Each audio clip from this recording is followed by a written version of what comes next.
नमस्कार प्यारे साथियों, नानक क्लासेज चैनल में आपका अभिनंदन है। प्रथम श्रेणी अध्यापक परीक्षा की जो मॉडल टेस्ट सीरीज है, जो हम लगातार कर रहे हैं, अब यही उसका जो है 7वां मॉडल टेस्ट था। और वो अभी कल 27 अगस्त हो गया था। और उसके बाद अभी हम उसका जो है सॉल्यूशन जा रहे हैं। देखते हैं हम पहले प्रश्न की ओर कैसे क्या पूछा गया था। ठीक है, तो हम शुरुआत करते हैं। क्या कहता है हमारा पहला प्रश्न? भीतर गांव का 2 आ गया है। पहले आप एक करेंगे। ये देखिए एक, क्या एक देखो। निम्न कथनों पर क्या करना है? विचार करना है। क्या करना है? विचार करना है। और विचार जरूर करेंगे हम, और विचार करके सत्य कथन पहचानेंगे। निम्न कथनों पर विचार कर सत्य कथन की पहचान करें। गुप्त काल में मथुरा, बनारस व पटना कला के प्रसिद्ध केंद्र थे। पहली लाइन बड़ी जबरदस्त है। मथुरा, बनारस और पटना कला के प्रसिद्ध केंद्र थे, ये पूछ रहा है। क्या बात सही है? मंदिर निर्माण कला गुप्त काल में ही वास्तविक मंदिर निर्माण कला का जन्म हुआ, ये भी बात जबरदस्त है। गुप्तकालीन मंदिर नागर शैली के उत्कृष्ट उदाहरण है। वीरसेन द्वारा बनाया गया चंद्रगुप्त द्वितीय का सेनापति इस काल का श्रेष्ठ विष्णु को समर्पित उदयगिरी का गुहा मंदिर स्मारक है। ये सारे तथ्य दिए हुए हैं। क्या ये सारे तथ्य सत्य हैं या असत्य है? क्या पूछ रहा है? सत्य कथन पहचान कर। गुप्त काल में मथुरा, बनारस और पटना, ये बात सही है। गुप्त काल के अंदर क्या है? मथुरा, बनारस और पटना, ये तीनों जो हैं, ये केंद्र ऐसे प्रसिद्ध केंद्र थे जहां मुगल स्थापत्य कला का विकास बढ़ चढ़कर हुआ। ठीक है, याद रखने को याद रख सकते हैं, लेकिन फिर भी अगर आप भूलते हो तो पीबीएम याद रख लिया। पीबीएम, ठीक है। पीबीएम आपके पटना, बनारस और मथुरा, ये तीनों लाइन आपके याद हो जाएगी। पहली लाइन बिल्कुल सही है। मंदिर निर्माण का गुप्त काल में ही वास्तविक मंदिर निर्माण कला का जनक जन्म हुआ। दरअसल क्या है, मंदिर निर्माण की जो प्रक्रिया है वो गुप्त काल से ही शुरू। बात करें गुप्त काल की जो कालावधि है वो कब तक है? वो है 275 ईस्वी से आपके 550 ईस्वी तक का जो काल है। 275 से लेके 550 ईस्वी तक का जो काल है वो गुप्त काल के जो है नाम से जाना जाता है।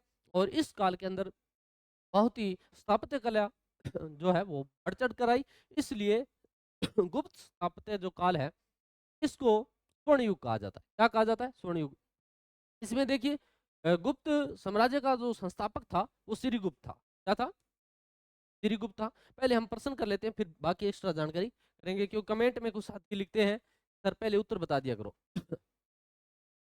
गुप्तकालीन नागर शैली के उत्कृष्ट उदाहरण है। ये नागर शैली भी हम देखेंगे क्या है। वीरसेन द्वारा बनाया गया चंद्रगुप्त द्वितीय का सेनापति इस काल का श्रेष्ठ और विष्णु को समर्पित गुहा मंदिर, ये स्मारक है। ये सारी की सारी लाइनें बिल्कुल सत्य है, यह है, और आने की एग्जाम में दृष्टि से भी महत्वपूर्ण है। देखिए नागर शैली, अगर मंदिर शैली की बात करें तो तीन थी: नागर शैली और द्रविड़ शैली, यानी द्राविड़ शैली, और बेसर शैली। क्या है? बेसर शैली। नागर शैली जो है वो हिमालय से लेकर विंध्यन जो पर्वत है वहां तक की जो शैली थी उसको हम नागर शैली कहेंगे। नागर शैली में अक्सर मंदिर किस प्रकार बनते थे? नागर शैली में जो मंदिर है वो इस प्रकार बनते थे, और इस प्रकार से नागर शैली में मंदिर बनते थे। ये जो था इसको शिखर कहते थे, शिखर। ठीक है। ये जो दूसरा था यहाँ, इसको महामंडप कहते थे, महामंडप, महामंडप। और एक और जो इस प्रकार बनता था इसको मध्य मंडप, मध्य मंडप या मंडप। ठीक है। और इसको अर्ध मंडप कहा जाता था। इस प्रकार से ये मंडप की संख्या थी। इसको क्या कहते थे? इसको क्या क्या कहते थे? आमलक या मालक। इसको आमलक या मालक कहते थे। ये जो था ये कलश था, ये था, ये कलश था। इस प्रकार के मंदिर नागर शैली में हुआ करते थे। नागर शैली थी वो हिमालय से लेकर आपके विंध्य पर्वत तक की थी। जो विंध्य पर्वत से आगे बीच का जो क्षेत्र वहां बेसर शैली थी, और कृष्णा कावेरी जो नदी का जो क्षेत्र था उसमें द्रविड़ शैली थी। द्रविड़ शैली के जो मंदिर थे वो इस प्रकार थे। द्रविड़ शैली के जो मंदिर थे वो आयताकार थे, यानी प्रकार से आयताकार आकार में ऊपर छोटे होते जाते थे। आयताकार में बने हुए मंदिर थे। उनका थोड़ा क्षेत्र विस्तृत था, इनका क्षेत्र थोड़ा कम था। ये पहला प्रश्न था। उत्तर इसके सारे के सारे क्या है, सही है। ठीक है, आगे चलते हैं। नेक्स्ट नेक्स्ट देखो आप, दूसरा प्रश्न। दूसरा प्रश्न क्या कहता है, भीतर गांव के ईंटों का मंदिर स्थित है। भीतर गांव के ईंटों का मंदिर स्थित, गुप्त काल में दो मंदिर आपको याद रख रहे हैं। एक तो है भीतर गांव कानपुर का, यह है भीतर गांव कानपुर का जो है विष्णु मंदिर है। क्या है, विष्णु मंदिर है। ठीक है, भीतर गांव उत्तर प्रदेश यूपी में है और ये विष्णु मंदिर है। एक आपको याद रखना है जो कौन सा है, गांव और सिरपुर, दूसरा है सिरपुर लक्ष्मण मंदिर। लक्ष्मण मंदिर ये कहाँ है सर, ये है आपके छत्तीसगढ़ में। ठीक है, छत्तीसगढ़ में दो मंदिर आपको याद रखने जो ईंटों से निर्मित है। एक तो है सिरपुर लक्ष्मण मंदिर छत्तीसगढ़ का, एक है भीतर गांव ईंटों का मंदिर जो है कानपुर यूपी के अंदर, कानपुर यूपी के अंदर है और ये विष्णु को समर्पित मंदिर है। इसके अलावा नागोद में वो है शिव मंदिर है, वो है शिव मंदिर। ठीक है, वो है शिव मंदिर है और ये शिव को समर्पित है नागोद। ठीक है, इस प्रकार से। इसके अलावा नचना कुठार मंदिर भी मध्य प्रदेश में है। नचना कुठार जो है पार्वती को समर्पित मंदिर है। हुमरा का शिव मंदिर है जो भगवान शिव को समर्पित है, ये मध्य प्रदेश में है। इसके अलावा 10 अवतार, दशावतार जो मंदिर है भगवान विष्णु को समर्पित है और झांसी उत्तर प्रदेश। ये कुछ मंदिर से संबंधित बात थी वो हमने कर ली। तीसरा प्रश्न देखो, व्याख्या देख लो, ये दोनों मैंने बता दिया आपको। जो ये देखो आप भीतर गांव और आपके सिरपुर का लक्ष्मण मंदिर छत्तीसगढ़, दोनों आपको याद रखना है। ये ईंटों के मंदिर के लिए जाना जाता है, ईंटों के मंदिर के लिए जाना जाता है। वैसे जो गुप्त काल के मंदिर थे वो पाषाण निर्मित थे, पत्थरों से निर्मित थे, लेकिन दो मंदिर हैं जो ईंटों से निर्मित थी, वो हमें क्या रखना है, ध्यान रखना है। गुप्तकालीन साहित्य को पुनर्जीकरण, ये देखिए भाई सही तो करवाया था, सही किया भी था, लेकिन ये गलत का गलत ही रह गया। करें क्या, कई बार ऐसा हो जाता है, ऐसा हो जाता है। बार बार निवेदन कर दिया भाई इनको सही कर दिया करो, पर ये रह गया, ऐसा का ऐसा रह गया है, पुनर्जागरण रह गया है। आप इसको पुनर्जागरण समझे, क्या समझे, पुण्य जागरण समझे। ठीक है, ये पुनर्जागरण है। तो पुनर्जागरण काल किसने कहा, ये कहता है किसने कहा, मैक्स मूलर ने कहा, या फिर के एम मुंशी ने कहा, या फिर देकार्ते दक ने कहा, या फिर वी ए स्मिथ ने कहा। वी ए स्मिथ ने तो समुद्रगुप्त को नेपोलियन कहा, भारत का नेपोलियन कहा। ठीक है, भारत का नेपोलियन कहा। ठीक है, ये तो स्मिथ महोदय ने कहा। मुंशी के एम मुंशी ने जो है समुद्र जो आपके गुप्त साम्राज्य को क्या कहा, गुप्त साम्राज्य को, गुप्त साम्राज्य को, साम्राज्य को, साम्राज्य को क्या कहा, आपके स्वर्ण काल कहा है, स्वर्ण काल कहा है। ठीक है, स्वर्ण काल किसने कहा है, आपको ध्यान रखना है, स्वर्ण काल किसने कहा है, तो के एम मुंशी ने कहा है, के एम मुंशी ने कहा है स्वर्ण काल। समुद्रगुप्त को भारत का नेपोलियन किसने कहा है, वी एस स्मिथ ने कहा है। लेकिन गुप्तकालीन साहित्य को पुनर्जागरण काल किसने कहा है, वो कहा है मैक्स मूलर ने। किसने कहा है, आपके मैक्स मूलर ने कहा, किसने कहा है, ये हमारा उत्तर होएगा। मैक्स मूलर ने क्या कहा है, पुनर्जागरण काल कहा है। भाई पुनर्जागरण में जाना है तो आपको मैक्स मूलर भाई साहब को लेकर जाना पड़ेगा। ठीक है, जाएंगे, जाएंगे। संख्या टी आर पुनर्जागरण कला बेनर्जी ने कहा है, क्या कहा है, बेनर्जी ने कहा है। इसका उत्तर देखिए आप, क्या लिखा है, दूसरा प्रश्न था,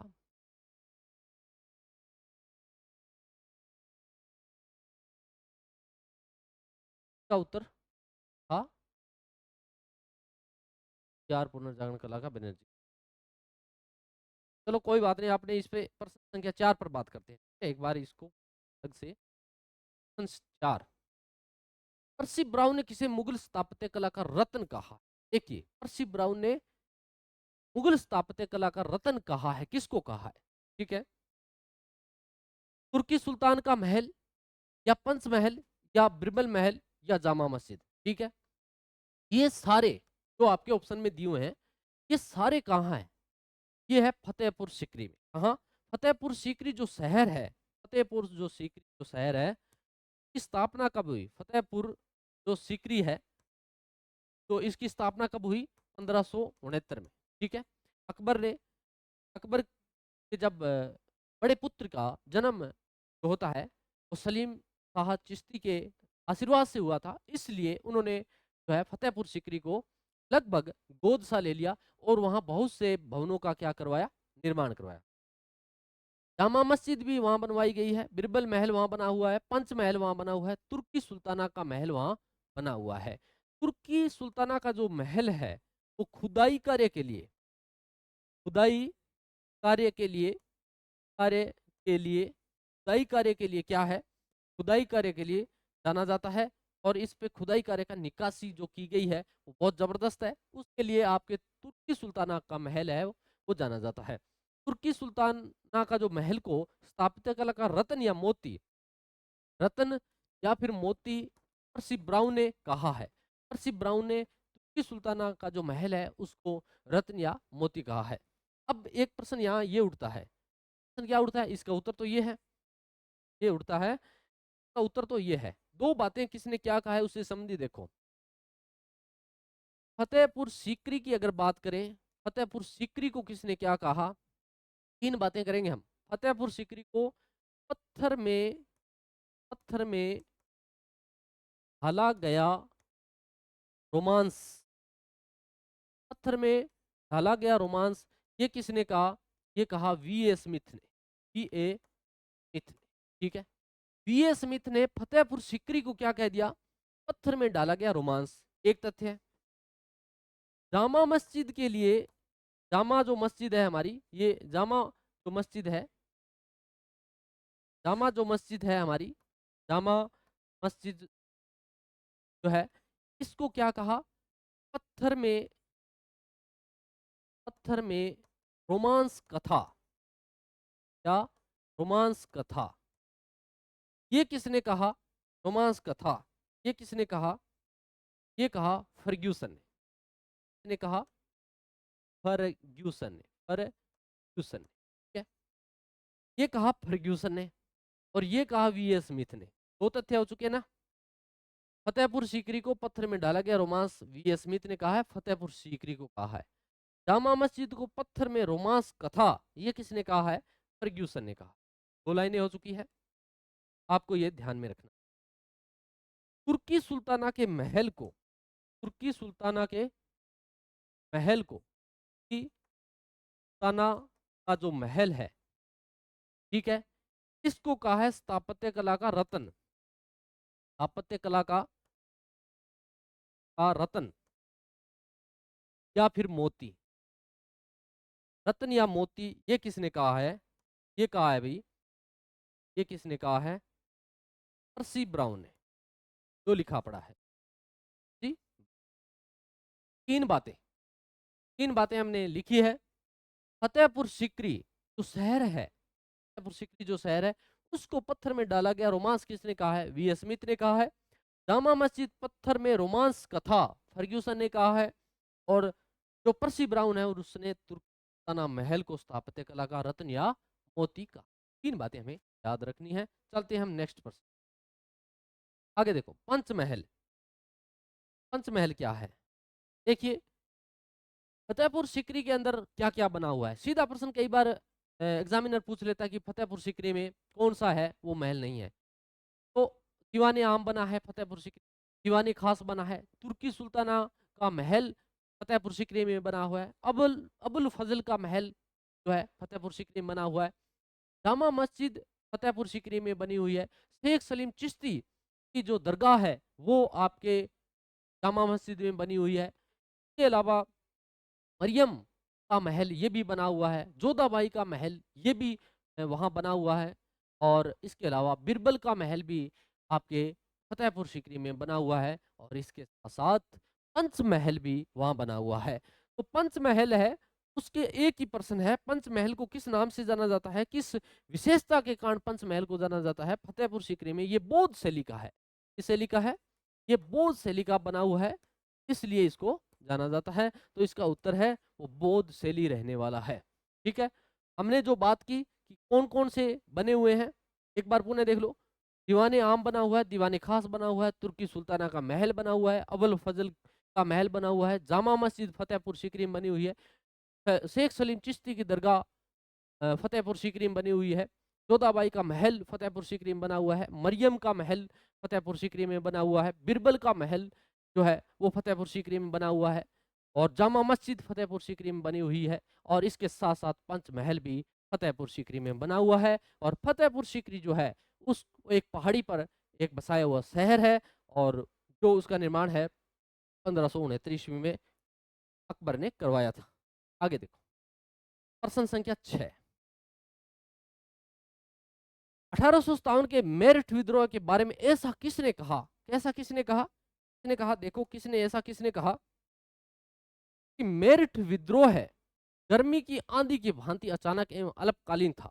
ठीक है, ऐसा गर्मी की जो आंधी आती है वो क्या है, इस प्रकार आती है अचानक और अल्पकालीन, कम समय के लिए आती है लेकिन अचानक आ जाती है। ऐसा किसने कहा? ऐसा भाई महात्मा गांधी तो नहीं कहेंगे, नेहरू जी ने भी नहीं कहा, इन्होंने भी नहीं कहा, तो किसने कहा ऐसा? ऐसा कहा सुरेंद्र नाथ सेन।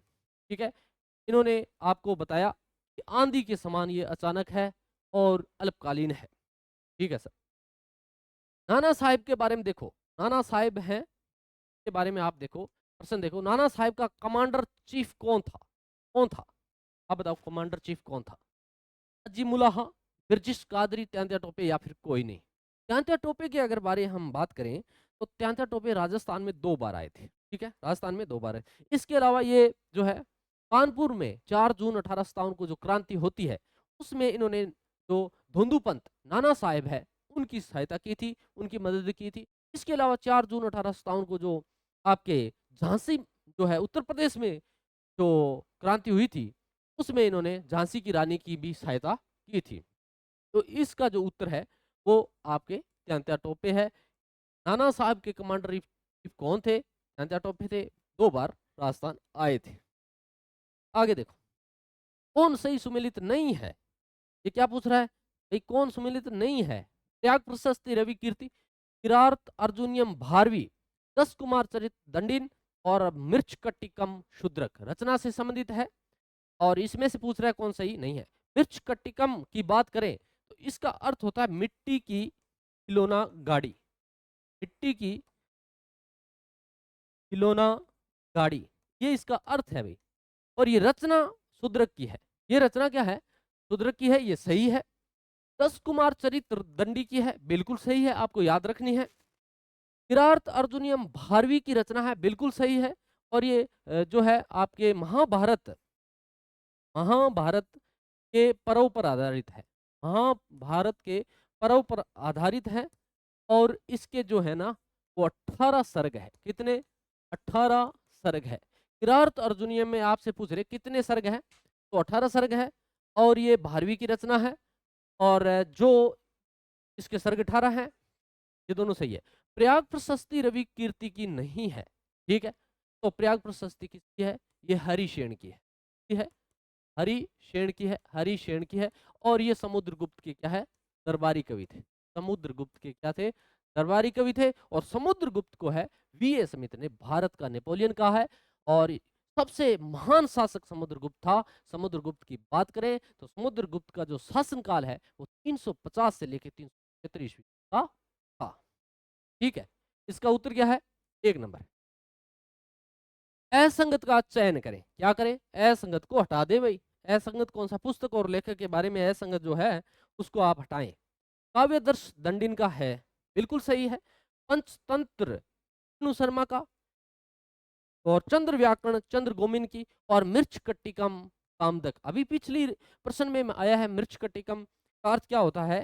मिट्टी की खिलौना गाड़ी, मिट्टी की खिलौना गाड़ी, ये इसका अर्थ है। ये तो हमने देखा ही था, खिलौना गाड़ी ये हमने देखा था। लेकिन इसका जो आपके लेखक है वो शूद्रक है। क्या है?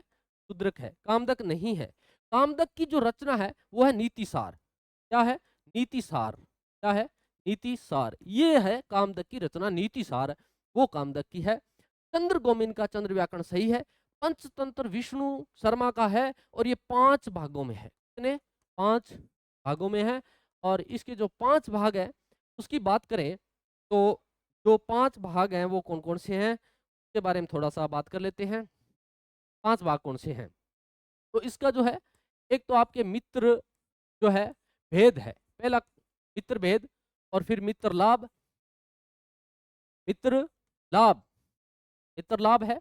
फिर संधि विग्रह, संधि विग्रह ये तीसरा है। और फिर है आपके लब्ध प्रतिष्ठ या लब्ध प्रमाण, लब्ध प्रमाण। और फिर है अपरीक्षा कारितव, अपरीक्षा कारितव। ठीक है, अपरीक्षा कारितव। ये 5 भाग है। किसके हैं ये 5 भाग? ये 5 भाग किसके हैं भाई? आप अगर आपसे पूछे कि ये 5 भाग किसके हैं, मित्र भेद, मित्र लाभ, संधि विग्रह और लब्ध प्रमाण और अपरीक्षाकारिता, ये 5 भेद किसके हैं? तो ये आपके पंचतंत्र के हैं। किसके हैं? पंचतंत्र के हैं।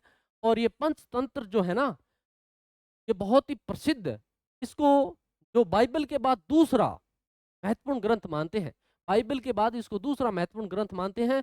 और ये 50 भाषाओं में कम से कम 250 संस्करण इसके बताते हैं भी जो है वो हो चुके हैं। 50 भाषाओं में कितने? 250 संस्करण। ये 5 भागों में है, मित्र भेद, मित्र लाभ, संधि विग्रह और लब्ध प्रमाण और अपरीक्षा कारितव, ये इसके 5 भेद हैं। ठीक है, इसका जो उत्तर है वो डी है, मृच्छकटिकम यानी कामधक। आगे देखो, मृच्छकटिकम के लेखक ये हो ही गया। असंगत को हटाइए, असंगत को क्या करना है? हटाना है। न्याय अवतार किसका है? न्याय अवतार किसका है आपको बताना है। न्याय अवतार सिद्धसेन का है। काम सुपत्र नहीं है, ये काम सुपुत्र नहीं है, काम सूत्र है। क्या है?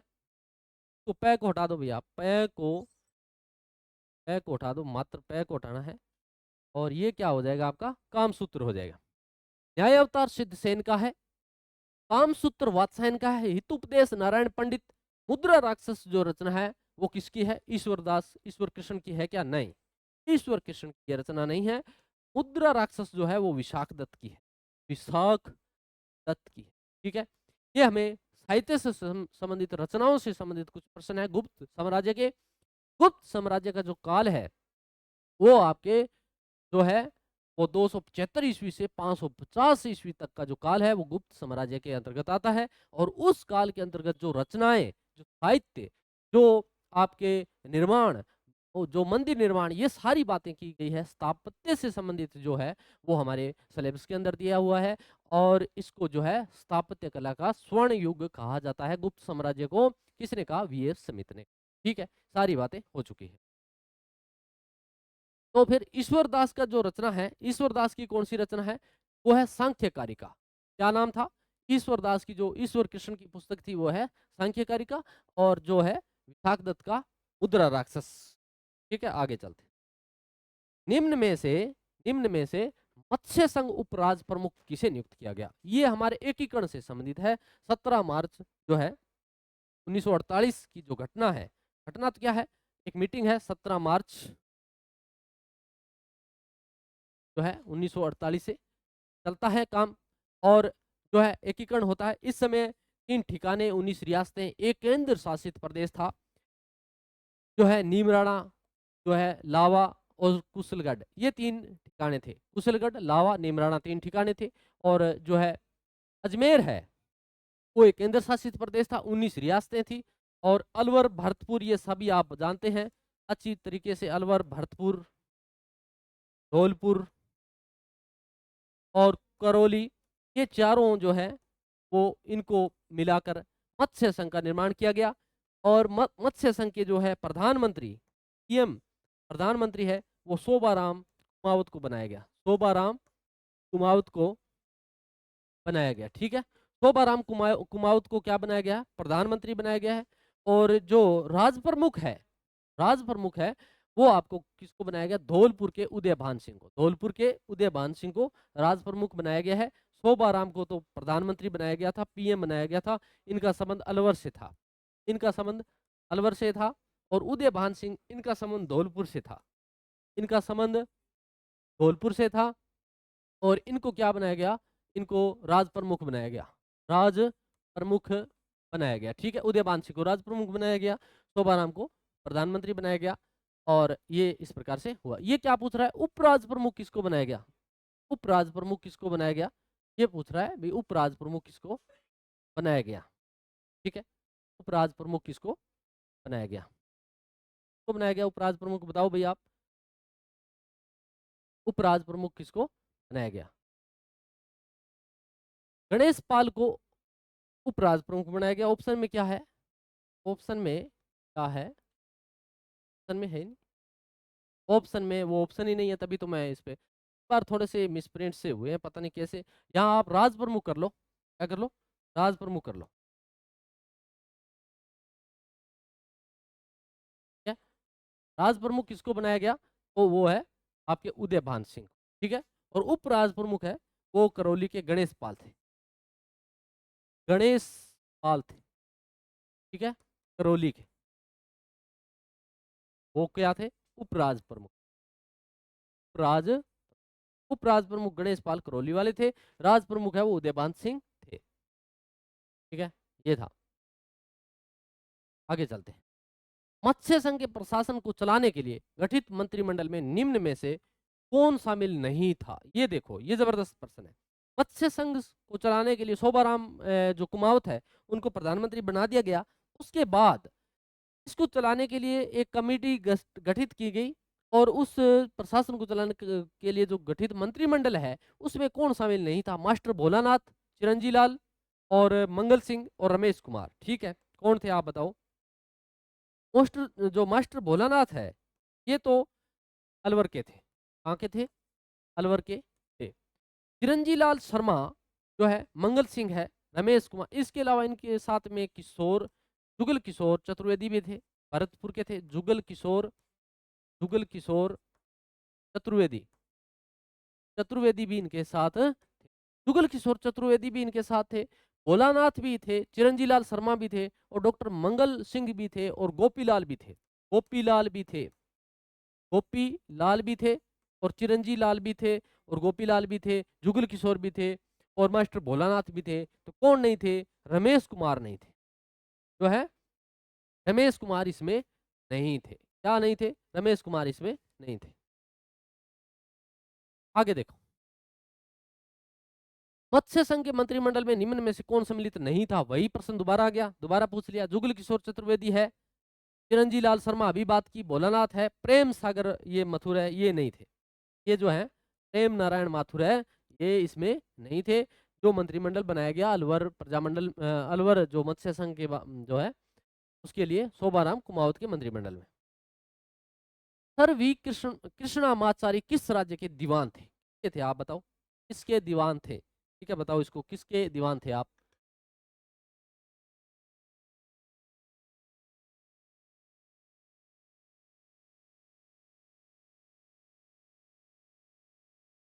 किसके दीवान थे?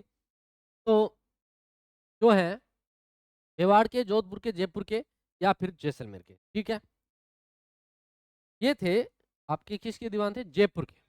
किसके? जयपुर के। कृष्णा नागर एक जो खिलाड़ी है अपने, वो भी जयपुर से बैडमिंटन, ये भी क्या है? कृष्णाचारी जयपुर से थे। ठीक है, आगे चलते हैं। तो देखो व्याख्या को देख लो। एस कृष्णाचारी जयपुर तथा सी टी वी वेंकटाचारी जो है वो जोधपुर से थे। वेंकटाचारी जो है वो जोधपुर राज्य से दीवान थे और ये कृष्णाचारी जो है वो जयपुर से। ठीक है भाई। सर कृष्णाचारी मूलतः तमिलनाडु के रहने वाले थे, लेकिन जो आपके यहाँ डीबी खेतान है, डीबी है, डीबी खेतान के निधन के बाद इन्हें संविधान की प्रारूप समिति की जगह दी गई और 1961 में राज्यसभा के लिए चुने। हमें इतना ध्यान रखना है कि जो है जयपुर से कृष्णाचारी थे और जोधपुर से वेंकटाचारी थे। ठीक है, इतना ही ध्यान रखना।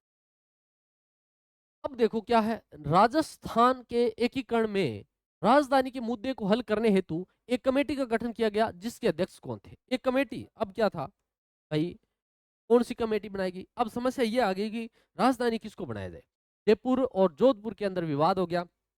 जब लास्ट जो हमारा जो सबसे बड़ा चरण था वो हुआ, तो इसमें कहा भी जयपुर को बनाया जाए या फिर जोधपुर को बनाए। राजधानी को लेकर जब विवाद खड़ा हुआ, तो फिर इनमें से आपसे पूछ रहा है कि कौन से वो नहीं थे। ठीक है, बी जिसके अध्यक्ष थे, ये अध्यक्ष पूछ रहा है, लेकिन हम सभी की बात करेंगे। अध्यक्ष B R Patel, B R Patel, ये जो है ना पंजाब के सचिव थे, पंजाब के सचिव थे। ठीक है, पंजाब के सचिव थे, इनको बुलाया और इन्होंने इनको कहा भी जयपुर और जोधपुर के अंदर राजधानी को लेकर जो है वो विवाद खड़ा है, अब क्या करें। फिर ये कर्नल कर्नल जो है, कर्नल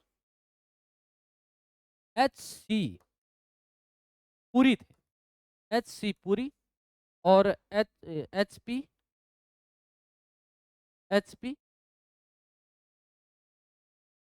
सिन्हा, एच पी, ठीक है। एच सी पुरी और एच पी सिन्हा दो सदस्य ये थे, बी आर पटेल थे और एक थे पी मेनन। ये सदस्य इन्होंने कहा क्या करते हैं, अपने राजधानी तो भाई जयपुर को बनाएंगे। किसको बनाएंगे? जयपुर को बनाएंगे। लेकिन अब जोधपुर वाले कहाँ रुके, उनके साथ क्या किया जाए। जोधपुर वालों को कहा गया आपको हम उच्च न्यायालय देंगे, उच्च न्यायालय बनाएंगे। इससे पहले जयपुर, अजमेर और जोधपुर, बीकानेर और उदयपुर, यहाँ उच्च न्यायालय थे। 1949 की बात कर रहा हूं मैं, 1949 की बात कर रहा हूं। अभी 29 जो 29 और 30 अगस्त जो अभी हमारे हाईकोर्ट का स्थापना दिवस भी आने वाला है, तब फिर आपके बीकानेर, उदयपुर, अलवर, बीकानेर, उदयपुर और जोधपुर और अजमेर और जयपुर, यहाँ 5 जगह पहले क्या थे, न्यायालय थे, इनको समाप्त कर दिया गया और जोधपुर में हमारे उच्च न्यायालय का निर्माण किया गया। और जोधपुर को कहा गया कि आप उच्च न्यायालय रख लीजिए और राजधानी किसको बना देते हैं, जयपुर को बना देते हैं। ठीक है भाई, ये बात हो गई। तो इसके सदस्य कौन नहीं, अध्यक्ष कौन थे इसके? B R Patel. ये देखिए बी कहाँ है, पटेल कहाँ है, आर कहाँ है, थोड़ा सेट करने वाला था लेकिन हो गया, कोई बात नहीं। बी आर पटेल, आप ध्यान रखेंगे, बी आर पटेल। ये अध्यक्ष कौन थे? B R Patel. ठीक है, बी आर पटेल, ये हो गया, जयपुर से संबंधित था। आगे देखो, 1949 में सरदार पटेल राजधानी के मुद्दे को हल करने के हेतु एक समिति बनाई जिसमें तत्कालीन मुख्य सचिव B R Patel, colonel H C Puri है, ये एच सी पुरी है, यहाँ भी संशोधन वाली जरूरत है, एच सी पुरी है और एच पी सिन्हा है, ये सदस्य थे। और जयपुर को राजधानी बनाने का इन्होंने क्या की, अनुशंसा की। इसमें थोड़ी त्रुटि है, ध्यान रखें। निम्न में से कौन सा युग्म असंगत है? जाति से संबंधित जातियां है ही नहीं, और जो है आपके नृत्य नृत्य आपके सामने है, जातियां गायब है, तो कोई बात नहीं, लेकिन अपने इसको करेंगे भाई, हल करेंगे। ठीक है, हाँ करेंगे करेंगे इसको कभी। ये देखो आप, तो देखिए हम हल कर लेते हैं भाई। क्या पूछ रहा है, कौन सा नृत्य महिलाओं द्वारा किया जाता है? हमें जाति से संबंधित नहीं, ये पूछ रहा है महिलाओं द्वारा किया जाता है। ये आगे आ गया शायद,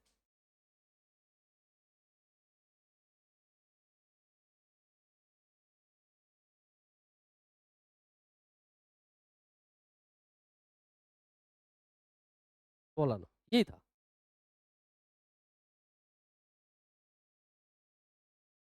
ये देखो यहाँ है ना, ये मेव जाति है, ये क्या है, मेव जाति यहाँ है।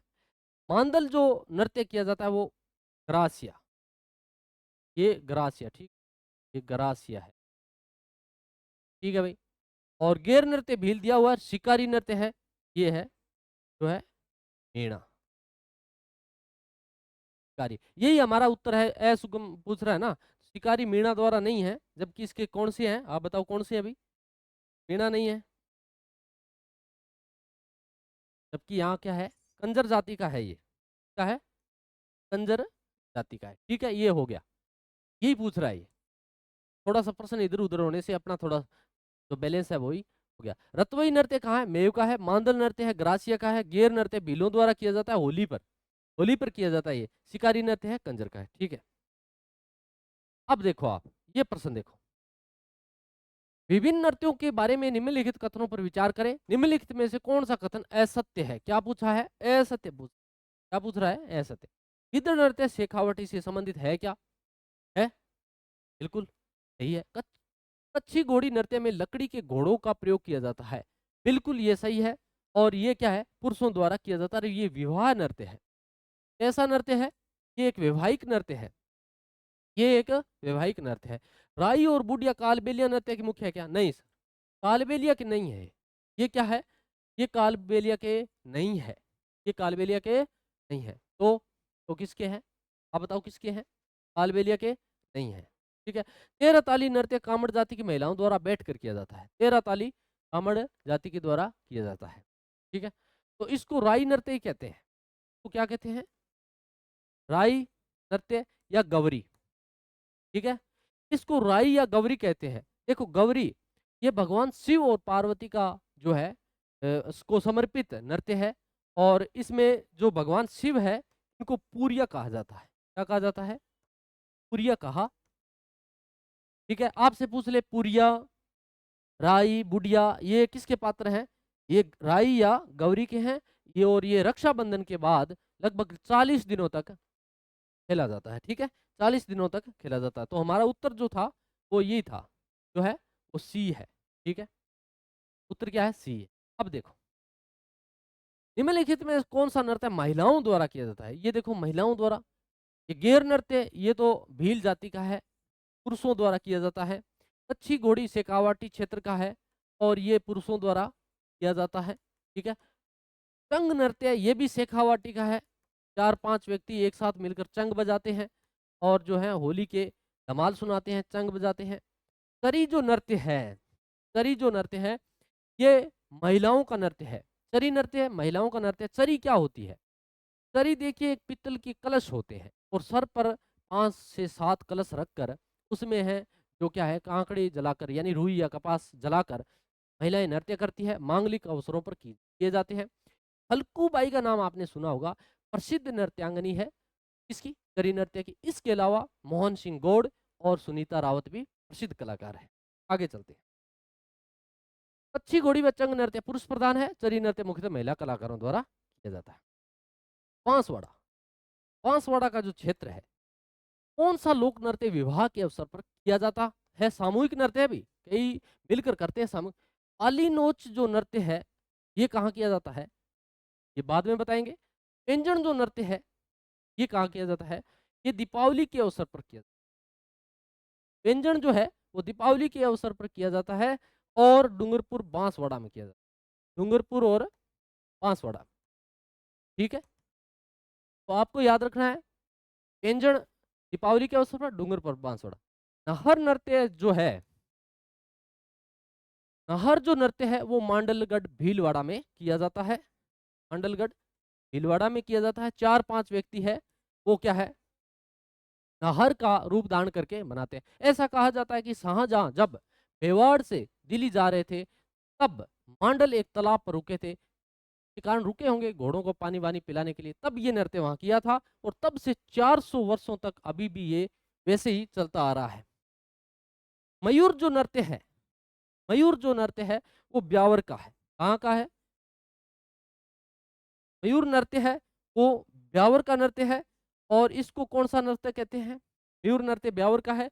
बादशाह की सवारी निकाली जाती है इस पर, बादशाह की सवारी निकाली जाती है। और इस पर जो बिरबल पात्र होता है, उसके नृत्य को मयूर नृत्य कहा जाता है। उसके नृत्य को क्या कहा जाता है? आपके मयूर नृत्य कहा जाता है। और बादशाह की सवारी में जो है वो बादशाह टोडरमल द्वारा जो है टोडरमल को पात्र बनाया जाता है, और उसमें बिरबल के नृत्य को मयूर नृत्य कहते हैं, और ये ब्यावर में होता है। तो जो आपके विवाह से अवसर पर किया जाने वाला बांसवाड़ा का नृत्य कौन सा है? पालीनोच। पालीनोच है वो कहाँ है? बांसवाड़ा में, ठीक है। आगे चलते हैं। मेवाड़ क्षेत्र में सरगड़ा जाति, कौन सी जाति? सरगड़ा के पुरुषों द्वारा किया जाने वाला वीर रस प्रदान। सीधा सा आपको पता ही हो, वीर रस किस में होगा? फिर वीर कहाँ आएगा? वीर रस आएगा रण में। वीर रस किस में? रण में, रणभूमि में वीरस। तो जो रण नृत्य है वो आपके सरगड़ा जाति द्वारा मेवाड़ क्षेत्र में किया जाता है। गेर नृत्य हमें बात की थी, भीलों द्वारा किया जाता है, भीलों द्वारा किया जाता है। और डप नृत्य ये बसंत पंचमी पर, डप जो नृत्य है वो बसंत पंचमी पर किया जाता है और ये शेखावाटी क्षेत्र में किया जाता है। कहाँ किया जाता है? ये आपके शेखावाटी क्षेत्र में किया जाता है। डप नृत्य बसंत पंचमी के अवसर पर। हुरंगा, हुरंगा ये देखिए, हुरंगा नृत्य कहाँ का प्रसिद्ध है? हुरंगा नृत्य कहाँ का प्रसिद्ध है? आप बताओ। हुरंगा है भरतपुर का।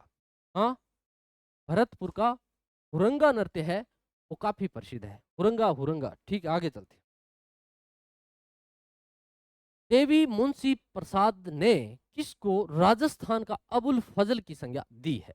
काफी प्रचलित प्रश्न है, युगों युगों से आ रहा है, अभी भी एग्जाम में आने का मादा रखता है। पूर्णोत नैणसी, सूर्यमल मिश्रण, कन्हैयालाल सेठ या विजयदान देथा? बताओ क्या है इसका उत्तर।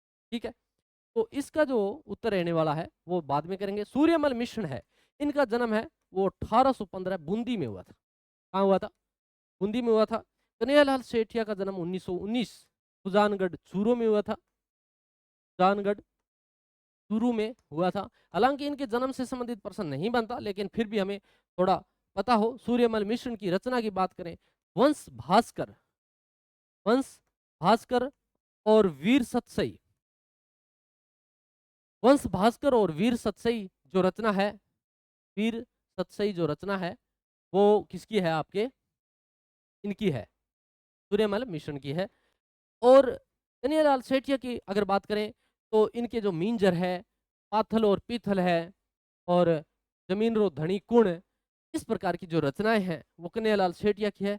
विजयदान देथा जो है वो बीजी के नाम से जाने जाते हैं। वो क्या नाम जाते हैं? बीजी के नाम से जाने जाते हैं, बीजी के नाम से जाने जाते हैं। आप इसको पढ़ो भाई एक बार।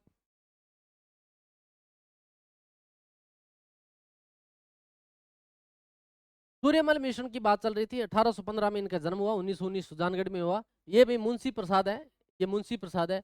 आज थोड़ी सी ज्यादा त्रुटि है, उसके लिए हम क्षमा प्रार्थी हैं।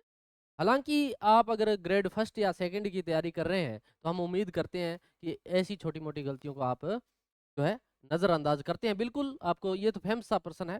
पूर्णोत नैणसी ये जोधपुर से थे, इनका संबंध जोधपुर से था। ये जोधपुर के दीवान थे भी, जोधपुर के क्या है? दीवान थे। अबुल फजल किसको कहा गया? इनको ही मोहनोत नैणसी को कहा गया। विजयदान देथा है, इनका जन्म जो है 1926 में जो है आपके जो है जोधपुर में हुआ था। बोरुंदा जोधपुर में हुआ था, बोरुंदा जोधपुर में हुआ था, बोरुंदा जोधपुर में हुआ था। ठीक है, मोहनोत नैणसी किस राज्य के दीवान था? ये हमने पहले प्रश्न कर चुके हैं, किस राज्य के थे? ये जोधपुर जो है वो इसके दीवान थे। ठीक है, ये इसके जोधपुर के दीवान थे, ये हमने पिछले प्रश्न में कर लिया इसको। फाटका जंजाल, फाटका जंजाल शीर्षक नाटक के लेखक कौन है? फाटका जंजाल काफी महत्वपूर्ण है, फाटका जंजाल। इसके अलावा जो है आपके कैलाश जो है केसर विलास, केसर विलास, और फिर है सुंदर विलास, केसर विलास, सुंदर विलास, ये नाटक है। केसर विलास क्या है? नाटक है। और सुंदर विलास जो है ये उपन्यास है। ये क्या है? उपन्यास है। ठीक है, और फाटका जंजाल भी क्या है? नाटक है, ये भी। तो ये जो नाटक किसके हैं? फाटका जंजाल, केसर विलास, ये नाटक किसके हैं? ये शिवचंद भरतिया के हैं, बहुत ही प्रसिद्ध व्यक्ति है, इनके हैं। केसर विलास इनका नाटक है, सुंदर विलास इनका बहुत ही महत्वपूर्ण उपन्यास है। बुद्धि विलास ग्रंथ के लेखक कौन है? बुद्धि विलास के लेखक कौन है हमें पता होना चाहिए। तो इसके जो लेखक हैं बख्त राम है, और इसमें है जयपुर की जो स्थापना से संबंधित जो घटना है वो इसमें मिलती है। राजधानी कवियों में नव जागरण के प्रथम कवि किसे माना जाता है? ये देखो कितना बढ़िया प्रश्न आया ना, कितना बढ़िया प्रश्न आया है। नवजागरण के प्रथम कवि के रूप में किसको माना जाता है? मेघराज मुकुल, मोहनोत नैणसी, पृथ्वीराज राठौड़। ठीक है? सूर्यमल मिश्रण की बात हमने कर चुके हैं, 1815 में इनका बूंदी में जन्म हुआ था। ठीक है, और इन्होंने वीर सतसई कौन सी रचना? वीर, सतसई और वंश भास्कर, वंश भास्कर, इन रचनाओं की क्या है, रचना की थी। मेघराज मुकुल भी बहुत ज्यादा प्रसिद्ध है, लेकिन इसका जो उत्तर है वो सूर्यमल मिश्रण है। सूर्यमल, सूर्यमल मिश्रण। ये थोड़ा हमारा प्रश्न पहले इधर चला गया था। तकनीक खराबी के कारण आज थोड़ा सा व्यवधान है, लेकिन कोई बात नहीं। राजस्थानी कवियों में नवजागरण के प्रथम कवि किसे माना जाता है? प्रश्न हमारा यही था। तो इस पे हमने बात कर ली, इसका उत्तर है सूर्यमल मिश्र को क्या माना जाता है, नवजागरण के प्रथम कवि किसे माना गया, ये इसका उत्तर है। भारतीय प्राचीन लिपि माला के लेखक का नाम क्या है? भारतीय प्राचीन लिपि काफी फेमस है ये, और आता रहता है एग्जाम के अंदर। तो हमारा है भारतीय प्राचीन लिपि माला के लेखक का नाम क्या है? इसका जो उत्तर रहेगा क्या रहेगा बताओ? गोपीनाथ शर्मा? नहीं। मथुरालाल शर्मा? सूर्यमल मिशन की हमने बात करी ली, ये ऐसे है नहीं। तो गौरी शंकर हीराचंद जो ओझा है वो इसके उत्तर रहने वाले हैं। विजयदान देथा के बारे में सही कथन का चयन कर कूट को चुने। विजयदान देथा के बारे में अगर बात करें अपने, विजयदान जो देथा है इनको बिज्जी के नाम से जाना जाता है। क्या नाम से जाना जाता है? बिज्जी के नाम से जाना जाता है। और इन्हें राजस्थान का शेक्सपियर भी कहा जाता है। इनका जो जन्म है विजयदान देथा का, वो बोरुंदा जोधपुर में 1926 ईस्वी। इनकी जो रचनाएं हैं विजयदान देथा की, वो जैसे चौधरायन की चतुराई है, पिता के जो है बापू के तीन हत्यारे हैं, और इसके अलावा और भी इनकी बहुत सारी रचनाएं हैं। हम उसके विजयदान देथा राजस्थान के प्रसिद्ध लेखक थे, जिनकी कहानी चरणदास चोर नामक नाटक के रूप में रूपांतरित हुई। ये बात बिल्कुल सही है, इसमें कोई दिक्कत नहीं। विजयदान देथा रूपायण संस्थान के सह संस्थापक भी थे। ये कक्षा 10 की किताब में से बना हुआ प्रश्न है, और दोनों बातें जो हैं वो क्या है, बिल्कुल सत्य हैं। दोनों बातें हैं वो क्या है, बिल्कुल सत्य हैं। दोनों बातें बिल्कुल सत्य हैं। ठीक है, क्या है दोनों बातें, क्या है, बिल्कुल सत्य है भाई। ये देखिए भाई, स्कूल व्याख्याता के लिए जो प्रथम प्रश्न पत्र है हमारा जो चल रहा है, उससे संबंधित जो है शेड्यूल वाइज टेस्ट आगे हम ले रहे हैं। इसके बाद आने वाला है पाठ्यक्रम आपको दिया हुआ है, इसमें आप ज्वाइन कर सकते हैं। और इसके साथ साथ में अब जो है नया नवाचार जो हुआ है, वो हमारे फर्स्ट ग्रेड जो है के लिए हिंदी विषय को लेकर जो एग्जाम आने वाला है वो 5 सितंबर को पहला आने वाला है। हमने पूरे पाठ्यक्रम को, जो हिंदी का पूरा पाठ्यक्रम आरपीएससी द्वारा साइट पर दिया गया है, उसको 6 भागों में डिवाइडेशन किया है। यानी हम पूरे पाठ्यक्रम को 6 ही एग्जाम के अंदर कवर कर देंगे। अब ऐसा कि सर 6 के अंदर कर दिया, उसके बाद हम 2 बड़े मेगा, यानी फिर 6 भाग को हमने 2 मेगा के माध्यम से पूरे सिलेबस को कवर करेंगे। समस्या ये रहती है, बुक बुक जो आपके पास है सभी गाइडें अच्छी है, सभी अध्यापक अच्छा करवा रहे हैं। हमें कंटेंट बस पकड़ना है और उस कंटेंट को बार बार अभ्यास करना है। होता क्या है, जब छोटा सिलेबस रखें, सिलेबस को थोड़ा छोटा रखें, 7 दिनों में या 5 दिनों में या 10 दिनों में जब टेस्ट लेते हैं तो प्रश्न फिर ज़्यादा बनाने पड़ते हैं। सिलेबस थोड़ा दिया होता है, प्रश्न ज़्यादा बनाते हैं, फिर क्या है, अनाव शनाव प्रश्न बनते हैं, और फिर उसमें जो प्रश्नों की वस्तुनिष्ठता और जो गंभीरता है वो थोड़ी कम हो जाती है। इसलिए पाठ्यक्रम हमारे सामने, क्योंकि हमें पता है जो हमारे साथी फर्स्ट ग्रेड सेकंड तैयारी करते हैं, वो ऐसा तो है नहीं कि कल या आज ही तैयारी शुरू की है। काफ़ी सालों से लगे हुए हैं, एक सिलेबस भी उन्होंने कवर कर रखा है, बुकें भी उनको पता है, बताने की कोई आवश्यकता नहीं, और नोट्स भी उनको पता है, सब कुछ पता है। बस क्या चाहिए एग्जाम के अंदर? अभ्यास। अभ्यास जो है वो टेस्ट के माध्यम से ही हो सकता है। आप टेस्ट कीजिए, कहीं से भी करें, कोई बड़ी बात नहीं है। मैं ये नहीं कहता कि ये इससे अलग कुछ नहीं है, लेकिन जितना हम अभ्यास करेंगे, बार बार सिलेबस को कवर करेंगे, बार बार उस सिलेबस का अभ्यास करेंगे, उतना ही बड़ा फायदा है। बस सीधी सी बात। तो जरूर आप एक बार इस टेस्ट देखें, इसका कंटेंट देखें, उसके बाद आपको पता लगेगा कि प्रश्न के जो लेवल है वो कैसा है। 150 क्वेश्चन हम इसमें पूछने वाले हैं पाठ्यक्रम के आधार पर, और पाठ्यक्रम जो है 5 तारीख को डिवाइड किया हुआ है, बताया हुआ है। ठीक है, और वो आप देख लेना। ये जो है टेक्निकल टीम से संपर्क कर सकते हैं। ये था हमारा प्रश्न, यहाँ थे हम, बीच में थोड़ा ये अलग बात थी। विजयदान देथा के बारे में सही कथन का चयन कर सही चुने, तो इनका हम बात करें तो दोनों दोनों जो है सत्य है, दोनों जो है वो सत्य है। रसिक रत्नावली के जो संस्थापक रचयिता है वो कौन है? रसिक रत्नावली के रचयिता कौन है? नागरीदास, माधोदास दत्तवाड़िया या कवि हरिशेन। ठीक है, हरिशेन गुप्त साम्राज्य से संबंधित थे, तो इनका जो उत्तर है फैक्चुअल प्रश्न है रसिक रत्नावली नरहरि। रसिक रत्नावली कौन? नरहरि। अब देखिए आप, पॉलिटिकल से संबंधित जो है वो राजभाषा से संबंधित प्रश्न है। भारत की जो राजनीति है उसमें हमारे कुछ आयोग लगते हैं, पाठ्यक्रम के अंदर आयोग से संबंधित प्रश्न पूछे जाते हैं। 5 प्रश्न है वो भारतीय पॉलिटिकल से पूछे जाएंगे और उसमें हमारे आज आयोग से संबंधित है। पहला जो है वो क्या है? पहला जो है वो क्या है? राजभाषा का उल्लेख भाग 17 में है। बात सही है, भाग 17 में है भाषा का उल्लेख। राजभाषा का उल्लेख अनुच्छेद 343 से 352 तक है। ये भी बात बिल्कुल सही है। राजभाषा आयोग एक संवैधानिक निकाय है। संवैधानिक निकाय इसलिए है क्योंकि इसका अनुच्छेद में दिया हुआ है, तो संवैधानिक निकाय है। मुंशी अयंगर फार्मूला का संबंध राजभाषा से है। बिल्कुल, इनका जो संबंध है वो राजभाषा से है, मुंशी अयंगर का। तीनों बातें बिल्कुल सही है। आयोग से संबंधित मैंने प्रश्न इस प्रकार बनाया है कि आपका 70 से 80% आयोग एक ही प्रश्न में कवर हो जाए, बाकी बची हुई बातें आगे के प्रश्न में ले लेंगे। भारतीय संविधान के अनुच्छेद 344 के तहत प्रथम राजकीय भाषा का गठन आयोग 1955 में बीजी खेर की अध्यक्षता में हुआ। बिल्कुल, ये भी बात 344 के अनुच्छेद में सत्य है।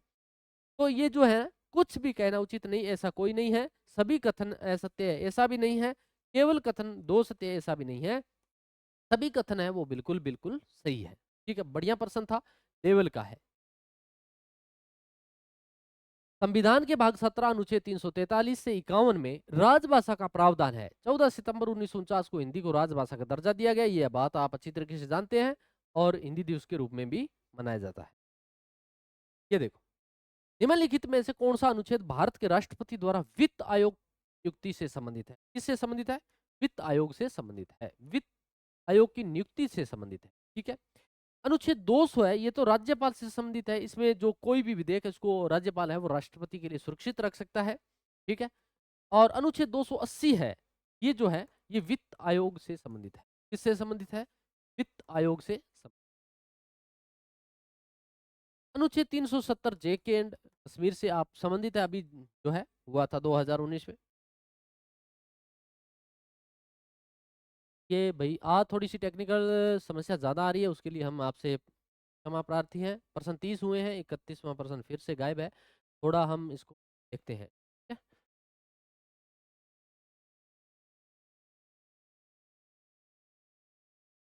तो ये जब हमारा क्वेश्चन था, थोड़ी सी तकनीक जो है खामियां आ गई थी, उसको देखते हुए इसका जो उत्तर रहने वाला है वो हमने चर्चा कर ली थी। इस पर क्या है, जो है आयोग की नियुक्ति से संबंधित है वो 280 है।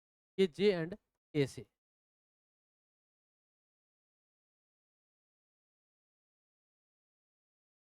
राष्ट्रीय महिला आयोग की बात करते हैं। क्या करते हैं? राष्ट्रीय महिला आयोग की हम बात करते हैं। राष्ट्रीय जो महिला आयोग है इससे संबंधित जो क्या रहने वाला है, यह एक संवैधानिक निकाय है, संसद द्वारा पारित अधिनियम द्वारा गठित है, इसलिए इसको क्या है, संविधिक निकाय कहते हैं। क्या कहते हैं? संविधिक। यह परामर्श कार्य सलाहकार निकाय है, इसकी सलाह सरकार के लिए बाध्यकारी है? नहीं, ऐसा नहीं कि कोई बाध्यता नहीं है। ये एक संविधिक निकाय जरूर है, लेकिन इसकी जो कार्य है सलाहकार के लिए बनाई गई, बाध्य नहीं है। इसके पास सिविल न्यायालय की शक्ति प्राप्त है, ये जांच कर सकता है लेकिन दंड नहीं दे सकता। ये भी बात बहुत जबरदस्त सही है। इसका मुख्यालय नई दिल्ली में है तथा नोडल मंत्रालय केंद्रीय महिला एवं बाल विकास मंत्रालय। ये देखिए, इसका जो मुख्यालय है वो नई दिल्ली में है और नोडल मंत्रालय केंद्रीय महिला एवं बाल विकास जो है वो इसका मंत्रालय है। ठीक है, नोडल मंत्रालय कौन सा रहने वाला है? महिला एवं बाल विकास मंत्रालय। का जो गठन की बात की जाए तो 31 जनवरी 1992 को राष्ट्रीय महिला आयोग अधिनियम 1990 की धारा 3 के तहत, कई बार पूछ लेता है कौन सी धारा में, धारा 3 है। 31 जनवरी 1992 है, अधिनियम 1990 है। बाकी सारी बातें सही है, ये गलत है। इसमें दो यानी केवल 5, केवल 1, केवल 2, ये केवल 2 वाला है, ये असत्य पूछा है इसने। इस संबंध में विचार करें, और असत्य पूछा है ना, असत्य पूछा है, ये देखो असत्य, केवल 2 है वो असत्य है। ठीक है, आगे चलते हैं। ये टोटल 7 सदस्य होते हैं भाई इसमें। ठीक है, केंद्रीय सतर्कता आयोग, civil vigilance commission, civil vigilance commission की बात चल रही है। इसका जो गठन है वो संथानम समिति की सिफारिश पर 62-64 की सिफारिश पर किया गया था और 1964 में इसको किया। केंद्रीय सतर्कता आयोग संविधिक निकाय है। कैसा है? संविधिक यानी संवैधानिक गैर, संविधान में इसका निकाय नहीं है। यह स्वतंत्र एवं स्वायत्त निकाय है। केंद्रीय सतर्कता आयोग का मुख्यालय हरियाणा में है। ये गलत है। इसका जो मुख्यालय हरियाणा में नहीं है तो इसका मुख्यालय नई दिल्ली में। मुख्यालय कहाँ है? नई दिल्ली में है। मुख्यालय कहाँ रहने वाला है? नई दिल्ली में। ठीक है, इसकी संरचना बहुसदस्यीय निकाय है। ये सही है। तो इसने क्या पूछा है? असत्य पूछा है। केवल और केवल जो आपके 4 हैं ये इसका असत्य है। केंद्रीय सतर्कता आयोग सेंट्रल विजिलेंस कमीशन का मुख्यालय दिल्ली में है। केंद्रीय सतर्कता आयोग कार्मिक मंत्रालय के अंतर्गत आता है। राष्ट्रीय जो है मानवाधिकार आयोग के संबंध में जो है नियुक्ति के संबंध में बात करेंगे। राष्ट्रीय मानवाधिकार आयोग के अध्यक्ष की नियुक्ति एवं सदस्य निम्न में से कौन से नहीं? क्या होता है? राष्ट्रीय मानवाधिकार आयोग के जो अध्यक्ष व सदस्यों की नियुक्ति की जाती है उसमें जो कुल 6 सदस्य होते हैं उनमें से कौन सा नहीं है? देखिए 6 सदस्य कौन से हैं? 2 लोकसभा से, 2 राज्यसभा। कितने हुए? 4। 2 लोकसभा से, 2 राज्यसभा से, 4। 1 प्रधानमंत्री, 1 गृह मंत्री। ये 6 सदस्य। लोकसभा का अध्यक्ष होगा और लोकसभा का उपाध्यक्ष होगा, दोनों होंगे। लोकसभा से 2 होंगे, अध्यक्ष और उपाध्यक्ष। राज्यसभा का सभापति नहीं होगा। क्यों? क्योंकि सभापति तो उपराष्ट्रपति होते हैं ना। राज्यसभा का सभापति उपराष्ट्रपति होता है। उपराष्ट्रपति यहाँ नहीं है, जबकि उपसभापति होगा। उपसभापति एक तो होगा उपसभापति, एक होगा प्रतिपक्ष जो है नेता, राज्यसभा का प्रतिपक्ष। ठीक है, 2 ये हो गए और 2 हो गए लोकसभा से। 4, 1 प्रधानमंत्री, 1 गृह मंत्री। 6 सदस्य हो गए। 6 सदस्य मिलकर क्या करेंगे? राष्ट्रीय मानवाधिकार आयोग के अध्यक्ष की नियुक्ति और सदस्यों की नियुक्ति करेंगे। तो इसका उत्तर जो है बी रहने वाला। आगे देखो, राज्यसभा का सभापति चयन समिति का सदस्य नहीं होता क्योंकि उपराष्ट्रपति राज्यसभा का पदेन सभापति होता है। और राष्ट्रीय मानवाधिकार आयोग के अध्यक्ष व सदस्यों की नियुक्ति हेतु चयन समिति 6 सदस्य, ये देखो ये 6 सदस्य दिए हुए हैं। प्रधानमंत्री, गृह मंत्री, लोकसभा का अध्यक्ष, लोकसभा का विपक्ष का नेता और राज्यसभा का उपसभापति। उपसभापति है और राज्यसभा का विपक्ष का नेता भी, ये देखो यहाँ यहाँ दिया हुआ है, ये यहाँ। ठीक है, आगे देखो, निम्न में से प्रबंधन का कार्य नहीं है। प्रबंधन, प्रबंधन से संबंधित प्रश्न पूछे जाते हैं तो प्रबंधन से संबंधित कौन सा कार्य नहीं है? संप्रेषण है। संप्रेषण है भाई। एकीकरण और नव प्रवर्तन, प्रयोग सब ऐसा कोई जो है इसके कार्य में नहीं है, प्रबंधन के कार्य में। प्रबंधन के निम्न कार्य है। देखो कौन कौन से कार्य, कार्यों को समझो आराम से। प्रबंधन के कार्य कौन कौन से? नियोजन यानी प्लानिंग, संगठन ऑर्गेनाइजेशन, निर्देशन यानी डायरेक्शन, और नियंत्रण यानी कंट्रोल, और नियुक्ति यानी स्टाफिंग, और संप्रेषण यानी संचार कम्युनिकेशन, और अभिप्रेरणा यानी मोटिवेशन। और बजट बनाना भी इसका कार्य है। और इसके अलावा बजट बनाना है, निर्णय लेना है, नवाचार है, मूल्यांकन है, आलेखन है, और निरीक्षण एवं यहाँ से इन्हीं कार्यों में से पिछली जो फर्स्ट ग्रेड की जो हिंदी से संबंधित प्रश्न पत्र था उसमें एक पूछा था कौन सा कार्य नहीं है। इसलिए मैंने यहाँ सारे कार्य आपके सामने रखे हैं। नियोजन है, संगठन है, निर्देशन है, नियंत्रण है, नियुक्ति है, संप्रेषण है, अभिप्रेरणा है, बजट बनाना है, और निर्णय लेना है, नवाचार करना जरूरी है, मूल्यांकन भी जरूरी है, आलेखन भी जरूरी है, रिपोर्ट तैयार करना। आलेखन का मतलब क्या होता है? रिपोर्ट तैयार करना। और निरीक्षण एवं पर्यवेक्षण भी महत्वपूर्ण है। ये सारे कार्य महत्वपूर्ण है। इनमें से अगर कोई तीसरा आता है तो नहीं होगा। निम्न कथन पर विचार कर असत्य की पहचान करें। कौन सा असत्य है? वैज्ञानिक प्रबंधन विचारधारा किसने दी? टेलर ने दी। बिल्कुल सही है, वैज्ञानिक विचारधारा जो दी टेलर ने ही दी। ठीक है। प्रशासनिक प्रक्रिया विचारधारा किसकी है? हेनरी फ्योल की है। हेनरी फ्योल की है। हेनरी फ्योल की है। हेनरी फ्योल की है। मानव संसाधन विचारधारा किसका है? मानव संबंध विचारधारा जो है एल्टन मेयो का है। ये भी सही है, ये भी सही है, ये भी सही है। नौकरशाही विचारधारा है वो एडम जेम्पा की नहीं है। एडम जेम्पा की नहीं है। आप समझ गए होंगे एडम जेम्पा कौन है। एडम जेम्पा की ये नहीं है अभी। ठीक है। हाँ, ये एक है क्रिकेटर है और ये ऐसे ही यहाँ पे आ गए हैं। ठीक है। अब देखो ये क्या है, अब देखो यहाँ से थोड़ा समझ लेते हैं। नौकरशाही विचारधारा मैक्स वेबर की है। किसकी है? नौकरशाही जो है, नौकरशाही किसने दी? नौकरशाही जो है वो मैक्स वेबर की है। की मैक्स वेबर की नौकरशाही, मैक्स वेबर की, मैक्स वेबर की। याद ही रखे बस, याद से ऊपर बेटर कोई तरीका नहीं है। आप समझ सकते हो, बढ़िया आपको मिल जाएगा। लेकिन जब तक मैटर हमारी स्मृति में स्थायी नहीं होगा, मैं ये नहीं कहता कि सारा मैटर हम याद कर लें स्थायी हो जाए, ऐसा नहीं होगा। मुझे भी नहीं होगा, आपको भी नहीं होगा, ऐसा नहीं होता। लेकिन अभ्यास से हमारे सामने ऑप्शन होंगे ना, जैसे अभ्यास से व्यक्ति मैटर सारा याद हो, ये जरूरी। अधिकारी तंत्र प्रतिमान, नौकरशाही प्रतिमान, ये इनका है। ब्यूरोक्रेसी शब्द का सर्वप्रथम प्रयोग अगर आपसे पूछ ले किसने किया, तो ये डी गोर्नी ने किया। और मैक्स वेबर ऐसे पहले प्रशासनिक चिंतक थे जिन्होंने ब्यूरोक्रेसी या नौकरशाही का समाजन अध्ययन किया। और मैक्स वेबर के अनुसार नौकरशाही एक प्रकार का प्रशासनिक संगठन है जिससे विशेष योग्यता, निष्पक्षता का अभाव आदि लक्षण पाए जाते हैं। मैक्स वेबर के अनुसार सत्ता के कितने प्रकार हैं? सत्ता के कितने प्रकार? मैक्स वेबर ने सत्ता के प्रकार कितने बताए? मैक्स वेबर ने कितने प्रकार बताए? मैक्स वेबर कहते हैं 3 प्रकार है सत्ता के। कितने प्रकार हैं? 3। कोई व्यक्ति जब सत्ता में होता है, किस फॉर्मेट में है? वो 3 प्रकार। आप अब हम देखते हैं कौन से हैं। आप भी मानोगे वास्तव में वैसा होता है, 3 है। तो उत्तर क्या रहेगा? तो उत्तर 3 रहेगा। ठीक है, कौन कौन से हैं वो देखो। 3 कौन कौन से हैं वो देखो। मैक्स वेबर के अनुसार प्राधिकारी या सत्ता से तात्पर्य है प्राधिकार यानी शक्ति प्लस वेधता, यानी जिसके पास शक्ति भी हो और कानून कार्रवाई भी हो और प्राधिकार भी हो, तीनों चीजें हो, वो व्यक्ति शक्तिशाली है। परंपरागत प्राधिकारी राजा की आज्ञा का पालन इसलिए किया जाता है कि क्योंकि ऐसी परंपरा रही। एक होती है परंपरागत शैली, ठीक है, इसमें लोग राजा का जो कहना क्यों मानते हैं? लोग समझते हैं कि राजा की आज्ञा का पालन इसलिए किया जाता है, ऐसी परंपरा रही है। ये पहले पहले सोचते थे, अब नहीं। ये तो है परंपरागत प्राधिकार। यहाँ प्राधिकार पूछा ना कितने प्रकार के हैं, वही तो पहला ये। दूसरा है करिश्माई प्राधिकार। ईश्वर प्रदत्त शक्तियों द्वारा एक करिश्माई नेतृत्व वाला व्यक्ति अन्य व्यक्तियों से आदेश की पालना करवा सकता है। यानी अगर कोई ऐसा व्यक्ति जिसमें थोड़ा बहुत करिश्माई पाया जाए, तो वो व्यक्ति जरूर इस प्रकार से। दूसरा ये प्राधिकार बताया गया है। ठीक है, तीसरा है वैधानिक। ये जो चलता है वर्तमान में, अब ये है, इस पर देखो जो है, थोड़ा सा देखो स्लाइड में, इधर प्रकार इधर आ रहा है, प्रश्न इधर आ रहा है, थोड़ा सा लग रहा है ना आपको अलग सा?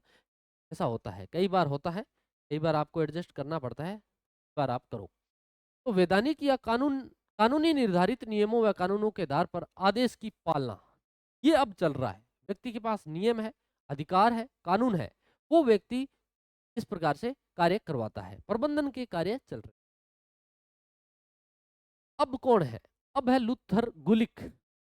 लूथर गुलिक हो, हेनरी फ्योल हो, और इसके अलावा जो है टेलर हो, और इसके अलावा जो पोस्ट कोरब सूत्र दिया है, ये सारे विद्वान मैनेजमेंट से संबंधित है। इनके सूत्र जो हमें याद रखने हैं, ये सूत्र हमें क्या रखने हैं? याद रखने। लूथर गुलिक द्वारा प्रबंधन के 7 महत्वपूर्ण तत्वों या कार्यों की पहचान कर पोस्ट, ये देखो यहाँ डी है भाई, यहाँ डी है, तो डी समझा। पोस्ट कोरब का अवधारणा प्रस्तुत की, इसमें डी का अर्थ है, इसी डी का क्या अर्थ है? ये जो डी लिखा है मैंने, इसका अर्थ क्या है? डेली, ऐसा है क्या? और ऐसे ऑप्शन देखे हैं क्या कभी आपने? अब देखो इस प्रकार के ऑप्शन, देखो इस प्रकार ये बनाए हैं। ठीक है, कोई बात नहीं। डिटेल यानी जानकारी, दिनांक, और ये है डायरेक्टिंग, निर्देश। ठीक है, तो ये सारे इसके नहीं है, रोजाना नहीं है, जानकारी नहीं है, दिनेश नहीं है, ये है डायरेक्टिंग। इसका मतलब क्या है डायरेक्टिंग? ये सूत्र क्या है? प्लानिंग है, ऑर्गेनाइजेशन संगठन है, स्टाफिंग है, डायरेक्शन निर्देशन है, को रेन्यूएशन समन्वय है, और रिपोर्टिंग है, और बी बजट है। ठीक है, आगे चलते हैं, विस्तार से देखते हैं इसको। ये देखो, पी मतलब प्लानिंग, ऑर्गेनाइजेशन संगठन, एस जो है स्टाफिंग है, और टीओ मतलब क्या मतलब है? कोऑर्डिनेटर यानी समन्वय। ये सारी बातें अगर किसी समन्वय या किसी प्रबंधन में पाई जाएगी, वो प्रबंधन हमेशा हमेशा के लिए जो है सबसे अलग रहेगा। रिपोर्टिंग, प्रतिवेदन तैयार करना, हर बात की रिपोर्ट देना, रिपोर्टिंग। और बजट, आवश्यकता है ही, हर चीज में बजट की आवश्यकता रहती। लूथर गुलिक ने संगठन के कितने सिद्धांत बताए हैं? गुलिक ने कितने सिद्धांत बताए हैं? सीधा फैक्चुअल प्रश्न है, सीधा पूछ ले। लूथर ने कितने सिद्धांत बताए हैं? आपको बता रहे हैं 10। कितने? 10। कितने हैं? 10 है कौन कौन से? ये देखो, पहले तो देख लेते हैं पूरे 10 हैं या एक आधा कहीं रह गया है। ये 10 सिद्धांत दिए गए हैं, ठीक है। ये कितने हैं? 10 है। ये रहा 1 2 3 4 5 6 7 और 8 और भी हैं क्या? बाद में देखेंगे। कार्य विभाजन विशिष्टीकरण, एक तो ये है, कार्य का विभाजन करना बहुत जरूरी है। अगर प्रबंधन हमें चलाना है तो व्यक्ति का पहले कार्य विभाजन करो फिर विशिष्टीकरण। ऐसा नहीं किसी को कुछ कार्य दे दिया फिर थोड़ी देर बाद उसको दूसरा कार्य दे दिया।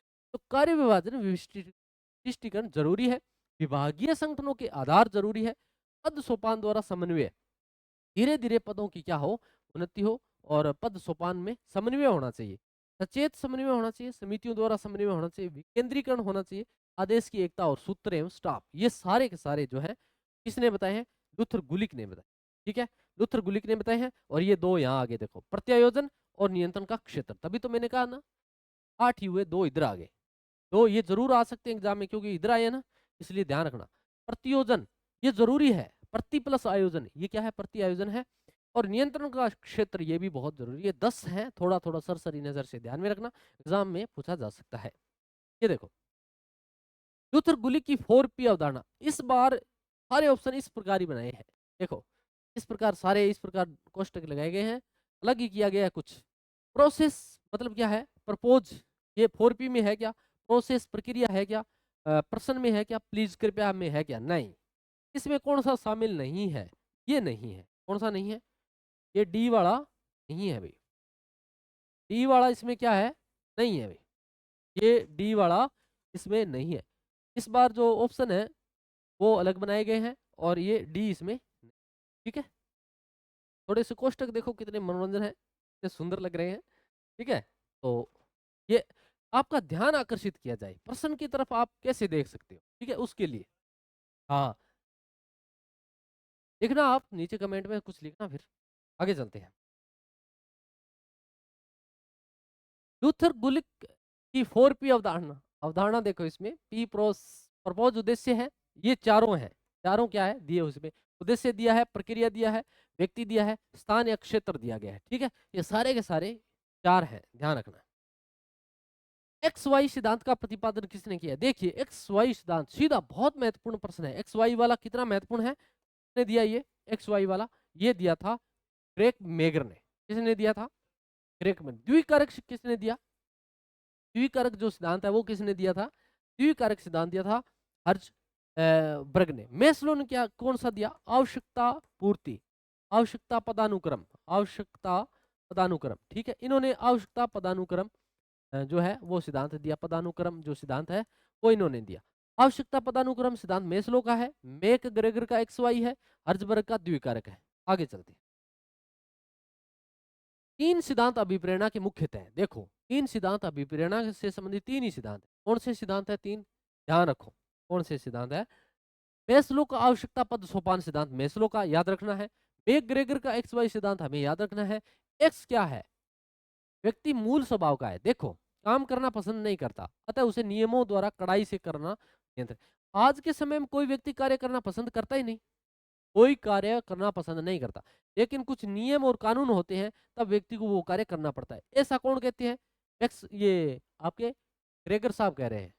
एक ग्रेगर साहब कह रहे हैं कि कोई व्यक्ति काम करना पसंद नहीं करता, इसलिए नियंत्रण करना पसंद करते हैं। तो एक्स इस प्रकार आएगा। वाई जो सिद्धांत है वो ये कहता है कि कोई व्यक्ति स्व मोटिवेशन होते हैं, अंदर से प्रेरित होते हैं। देखिए, विप्रेरणा दो प्रकार की है। अगर कोई व्यक्ति आंतरिक अभिप्रेरित है तो वो उस व्यक्ति को किसी भी मोटिवेशन की जरूरत नहीं, वो खुद अपना सारा कार्य खुद करेगा। ठीक है, तो ये देखो, सिद्धांत प्रबंधन के अनुसार व्यक्ति बाहर से निर्देशित आवश्यकता नहीं है, वह सब कुछ कर लेता है। तीसरा है हसबर्ग का द्विकारक सिद्धांत। ये हो, ये देखो प्रश्न, निम्नलिखित में से कंप्यूटर सहायक अनुदेशन में प्रयुक्त टेक्नोलॉजी नहीं है। क्या नहीं है? टेक्नोलॉजी नहीं है। ठीक है, टेक्नोलॉजी नहीं है।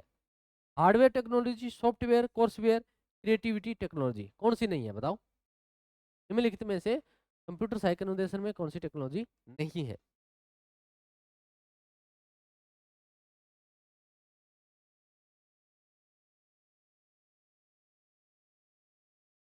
ये जो प्रश्न है अपना, ये देखो थोड़ा सा अब की बार है ना, थोड़ा सा व्यवधान इसलिए आ रहा है, थोड़ी सी सेट नहीं है इसलिए।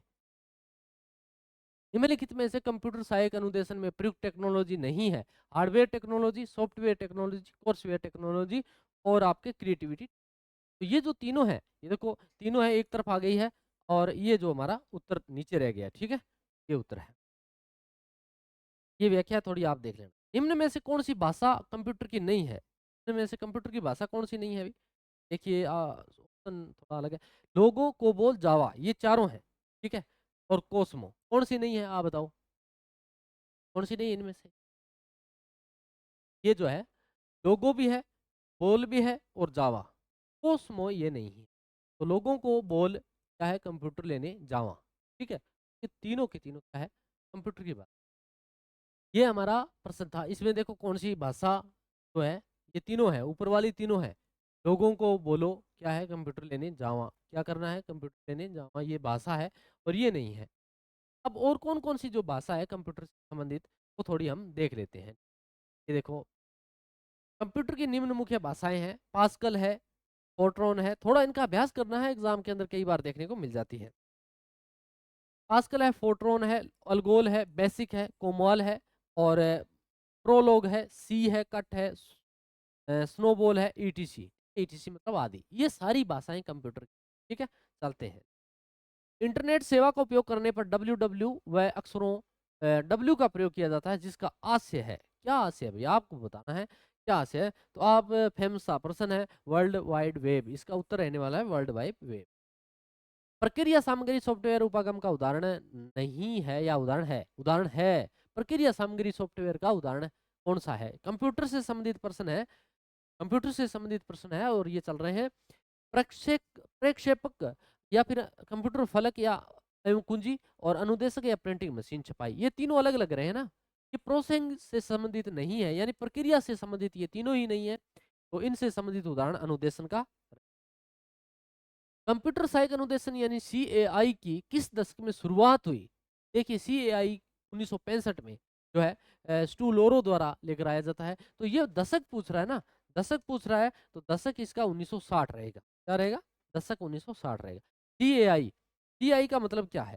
सीआई कंप्यूटर एसिटेड इंस्ट्रक्शन और लॉरेंस टूलेरो डोनियल डेविस, इन दोनों ने मिलकर 1965 में इसका विकास किया। इससे कंप्यूटर की सहायता से अनुदेशन प्रदान किया जाता है। कंप्यूटर की सहायता से जो अनुदेशन प्रदान किया जाता है तो हम कहते हैं। इससे रेखीय या सांख्यिक किए गए अभिक्रमित अध्ययन का भी विकास होता है, इसमें छात्रों को प्रत्यक्ष अनुदेशन मिलता है। ये भी ठीक है। आगे देखो, यह प्रश्न है, आधुनिक अभिक्रमित अनुदेशन की उत्पत्ति का कारक है? आधुनिक अभिकर्मित अनुदेशन की उत्पत्ति का कारक है अधिगम का मनोविज्ञान, अधिगम की तकनीक, अधिगम का मनोविज्ञान व तकनीक। देखो अभिकर्मित अनुदेशन का उत्पत्ति का दोनों आएंगे, क्या मनोविज्ञान भी आएगी और आपके जो है तकनीक भी आएगी, दोनों आएगी। में मनोविज्ञान और तकनीक दोनों साथ में, तभी इसका जो है अच्छे से होगा। 3 नंबर आएगा, ठीक है। ये थोड़ा आप देख लेना। मोडेम का पूरा नाम क्या है? ये फैक्चुअल प्रश्न है। मोडेम का पूरा नाम क्या है? तो मॉड्यूलेटर और डीमॉड्यूलेटर, इसका मोडेम का पूरा नाम क्या रहेगा? मॉड्यूलेटर और डीमॉड्यूलेटर, ठीक है, मॉड्यूलेटर और डीमॉड्यूलेटर। सैटेलाइट जो है इंस्ट्रक्शन टेलीविजन एक्सपेरिमेंट यानी साइट कब शुरू किया गया? साइट कब शुरू किया गया? तो इसकी जो फैक्चुअल तारीख है 1/8/75, आपको याद रखनी है 1/8/1900, ठीक है। ऐसे आगे देखो, इंटरनेट का पिता, इंटरनेट का पिता, देखिए इंटरनेट के पिता कौन है? विंट सेरफ।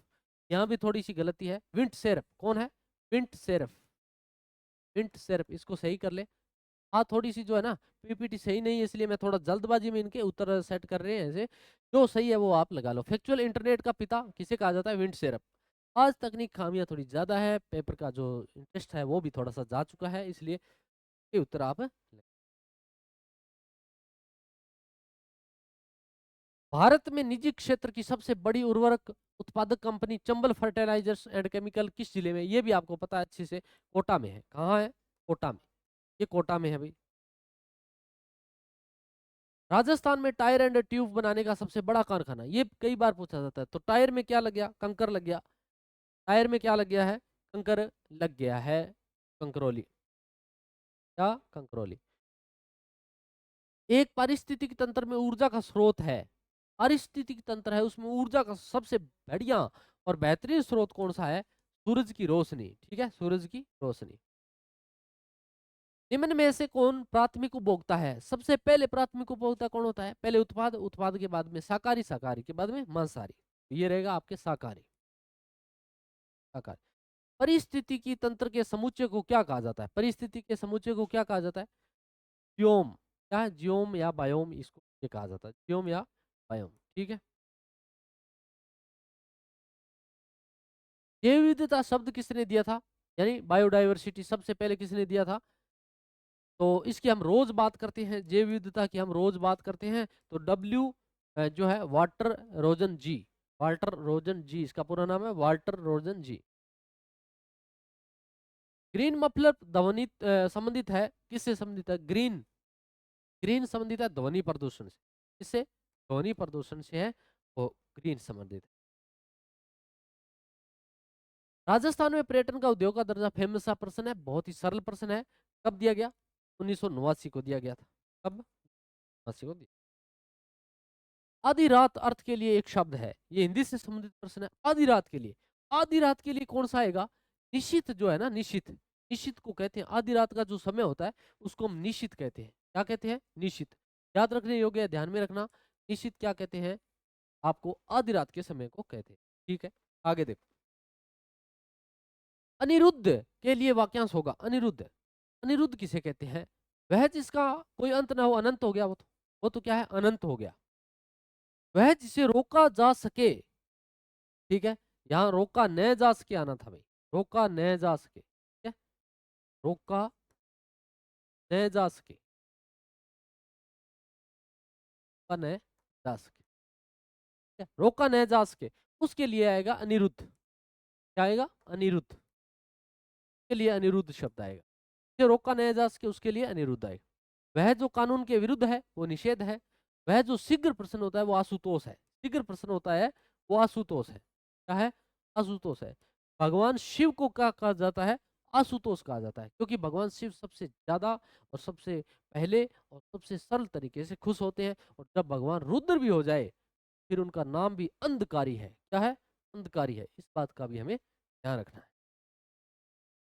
बाणों को रखने के साधन के लिए एक शब्द है। बाण किस में रखे जाते हैं? बाण तीर कमान में नहीं, तीर कमान तो अलग है, ये नहीं है। तुरीण भी कुछ नहीं है, तस्कर भी नहीं है। तुरीण है ना, तो तुणीर, तुणीर जो है उसमें तुणीर या तरकस,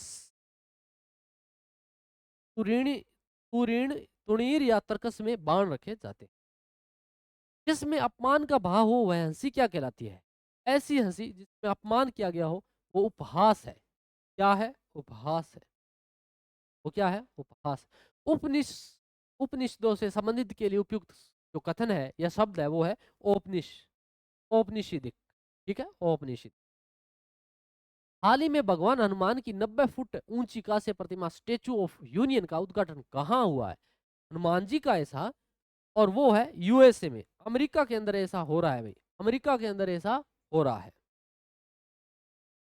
हाल ही में 45 साल में भारतीय प्रधानमंत्री नरेंद्र मोदी की किस देश की पहली विदेश यात्रा है?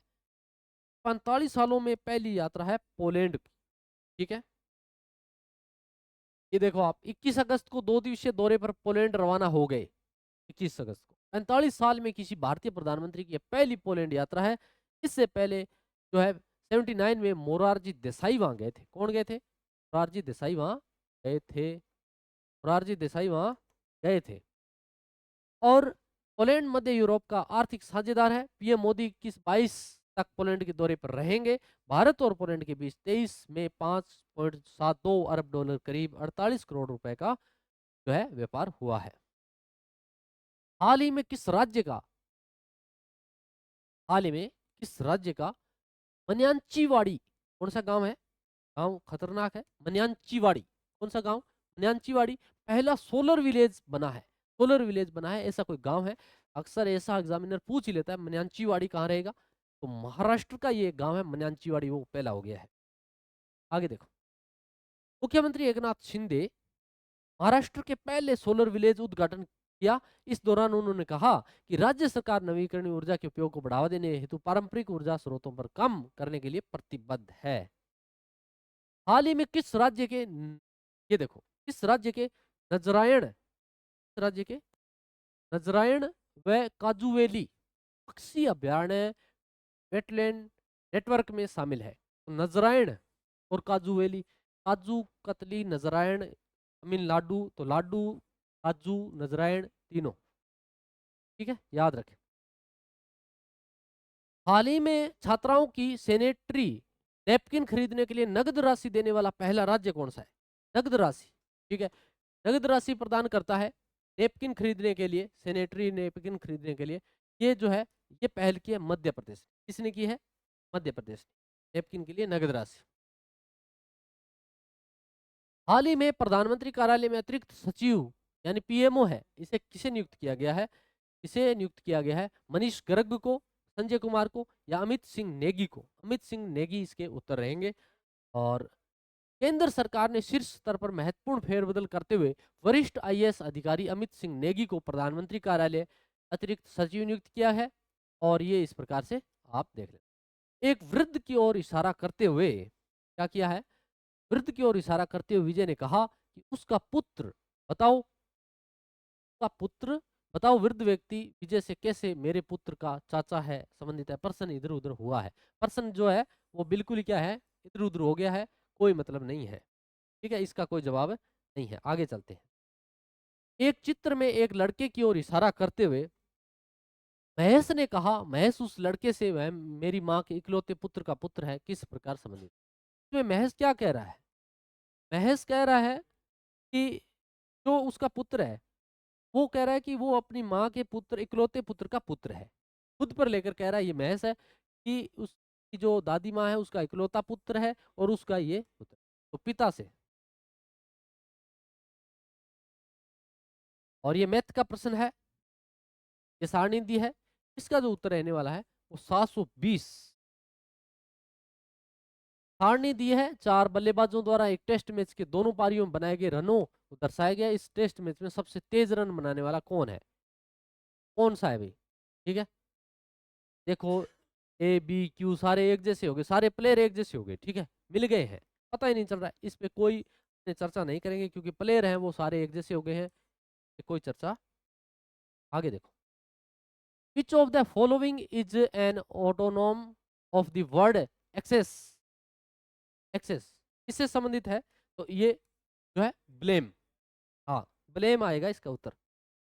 इस पर ब्लेम लगाया जाए। अब देखो, the theory, the story of the are about to read is about a draft, draft, ठीक है, हीरो, मिडगेट, मिडमैन, और ये आया जो आपका उत्तर।